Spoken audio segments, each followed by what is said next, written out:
Hello students. तो आज का जो हमारा टॉपिक रहेगा वो होगा मॉलिक्यूलर मास। क्या होगा? मॉलिक्यूलर मास, है ना। मॉलिक्यूलर मास हमें किस तरीके से कैलकुलेट किया जाता है, तो ये हमारी एनसीईआरटी का क्लास 9th का टॉपिक होता है। ठीक है, मॉलिक्यूलर मास बहुत ही छोटा सा टॉपिक है, बहुत ही इजी टॉपिक है।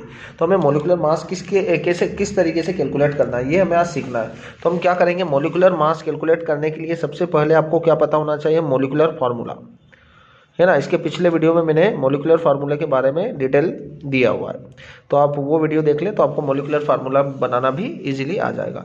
तो पहली चीज़ आपको मॉलिक्यूलर फार्मूला बनाना आना चाहिए, और दूसरा है कि यहाँ पर आपको एटॉमिक मास पता होना चाहिए, है ना। एटॉमिक मास आपको अच्छी तरीके से क्लियर होना चाहिए। तो जब ये दोनों चीज़ें हमें क्लियर होगी तो हम क्या करेंगे, मॉलिक्यूलर मास को इजीली कैलकुलेट कर पाएंगे। मैं यहाँ पर कुछ एटॉमिक मास लिखूंगा जो कि कॉमन होंगे। जैसे कि आपके पास होता है सोडियम, है ना। सोडियम का सिंबल कितना होगा, Na, और इसका जो मास होगा वो कितना होगा 23, है ना। एटॉमिक मास कितना उसका, atomic mass is equal to 23, है ना। कार्बन का कितना होता है, कार्बन का डायरेक्टली आपको पता हो तो ज़्यादा अच्छा रहेगा। कार्बन का होता है 12। हाइड्रोजन का कितना होता है 1, है ना। तो यहाँ पर आपको हाइड्रोजन का कितना होगा, हाइड्रोजन का 1 होगा।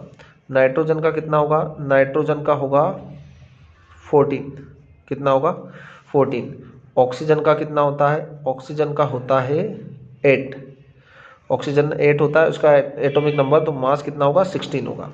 तो ये जनरल आपको थोड़ी सी चीज़ें पता होनी चाहिए, है ना। अब हमें क्या कैलकुलेट करना, मोलिकुलर मास। अब देखो मोलिकुलर मास क्या होता है, तो हम यहाँ पर इसको डिफाइन कर सकते हैं। मोलिकुलर मास जो होगा वो होता है सम ऑफ एटॉमिक मास।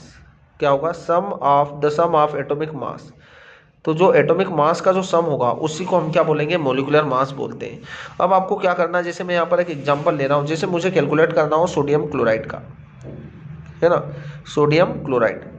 अब सोडियम क्लोराइड का मोलिकुलर मास मुझे कैलकुलेट करना है, तो सबसे पहले आपको क्या करना है, मोलिकुलर फार्मूला पता हो सोडियम क्लोराइड का।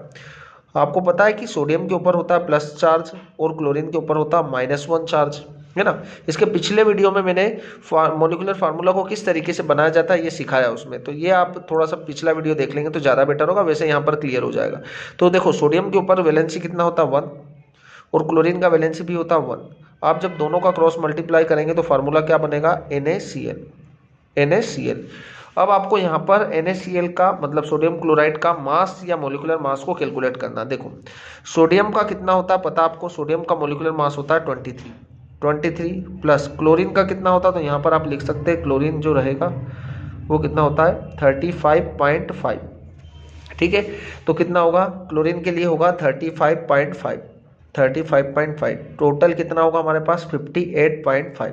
तो सोडियम क्लोराइड का जो मोलिकुलर मास होगा वो कितना होगा 58.5, है ना।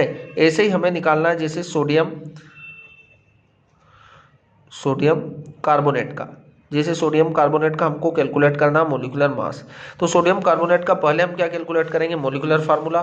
तो सबसे पहले मोलिकुलर फार्मूला, सोडियम होगा Na पर होगा प्लस, और कार्बोनेट के लिए हम क्या लिखेंगे CO3 माइनस का 2, है ना। ये आयंस पर चार्ज होगा, ये आपको पता होना चाहिए। तो इस पर कितना है 1 और इस पर कितना है 2, है ना। ये वैलेंसी यहाँ पर, तो क्या होगा आपको क्रॉस मल्टीप्लाई करेंगे तो आपके पास क्या होगा Na 2 टाइम और CO3 1 टाइम, है ना। CO3 1 टाइम होगा तो फार्मूला होगा Na2CO3 सोडियम कार्बोनेट का।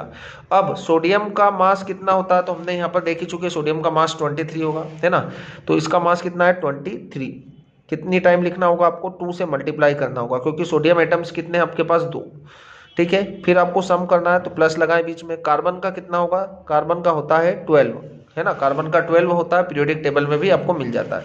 कार्बन का 12 होगा, प्लस ऑक्सीजन का कितना होगा, एक ऑक्सीजन का होता है 16, है ना। ऑक्सीजन का कितना होता है 16, तो आपको क्या करना है 16 को 3 से मल्टीप्लाई करना, तो यहाँ हो जाएगा 16 × 3। क्लियर है बात आपको, तो ये हो जाएगा हमारे पास 46 + 12 + 48। क्लियर है बात हमको, कितना हो जाएगा 106। तो ये हमारे पास आ जाएगा सोडियम कार्बोनेट का मोलर मास, है ना। ऐसे यदि आपको निकालना हो ग्लूकोज का, किसका निकालना हो, ग्लूकोज का, ग्लूकोज। अब ग्लूकोज का फार्मूला क्या होता है, तो ग्लूकोज का होता है C6H12O6, है ना। ग्लूकोज का मोलिकुलर फार्मूला होता है C6H12O6। देखो कार्बन का मोलिकुलर मास कितना होता है 12, 12 होगा, कितने कार्बन है यहाँ पर 6, तो आपको 6 से मल्टीप्लाई कर देंगे, बीच में प्लस का साइन लगाएंगे क्योंकि आपको सम करना है। हाइड्रोजन का होता है 1 इंटू कितना होगा 12 प्लस ऑक्सीजन का कितना होगा 16 इंटू कितना होगा 6, टोटल कितना आएगा हमारे पास 180। तो ये क्या होगा, ग्लूकोज का मोलिकुलर मास होगा, है ना। तो इसी तरीके से आप हर एक कंपाउंड का मोलिकुलर मास को इजीली कैलकुलेट कर पाएंगे। हम फोर्थ एक और एग्जांपल ले लेते हैं, कार्बन डाइऑक्साइड। क्या होगा, कार्बन डाइऑक्साइड, इसे हम बोलते हैं कार्बन डाइऑक्साइड। कार्बन डाइऑक्साइड का मोलिकुलर मास आपको कैलकुलेट करना है। तो देखो कार्बन का मास कितना होगा 12, एक ऑक्सीजन का मास कितना होगा 16 इंटू कितना होगा 2, कितना हो जाएगा टोटल 44।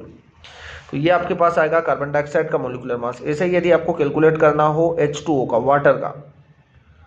वाटर का मोलिकुलर फार्मूला कितना होता है H2O, 1 हाइड्रोजन का कितना होगा 1, तो 2 से मल्टीप्लाई करेंगे क्योंकि हाइड्रोजन कितने 2, प्लस ऑक्सीजन का कितना 16, टोटल कितना होगा 18। तो इस तरीके से हमें क्या कर सकते हैं, मोलिकुलर मास को इजीली कैलकुलेट कर सकते हैं। क्या करना आपको, जितने भी एटॉमिक मास रहेगा उस एटॉमिक मास का क्या कर देना, आपको सम कर देना है ना।